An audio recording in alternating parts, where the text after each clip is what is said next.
In this video, I'll answer these questions about the Canon 70-300 lens that I've owned for years. This is a long-term review of this lens. Most people are given a lens to try out, review, and then return it. I've had this lens for years, so let me give you my review.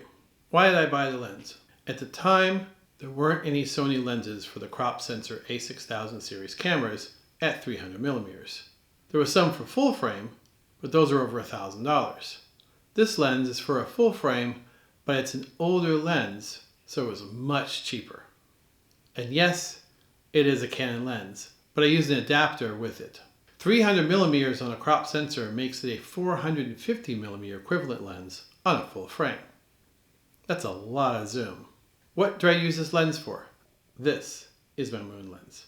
How good is it, and are there issues with it? Optically, it is a great lens. Since it's an older lens, it has a coating that is only used for more expensive lenses. Since I only use this lens for slow or stationary subjects, I use manual focus with this lens. Though it does autofocus with the COM-Light adapter, it autofocuses fairly quickly with the A6400 and later cameras. With the A6000, it's much slower. The negative with this lens is when it autofocuses, the front element rotates and it's a little noisy. Do I still use it? Yeah. Whenever I need to take a picture of something far away. I've used it for taking pictures of the lunar eclipse, through all the phases, the solar eclipse, and my favorite moon phase, the crescent moon.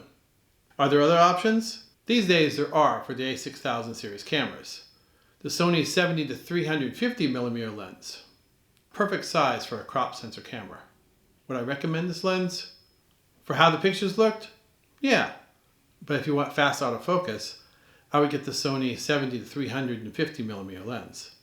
To see how I use this lens to take pictures of the moon, click on this video. To see just an unboxing and more pictures taken with this lens, then watch this video.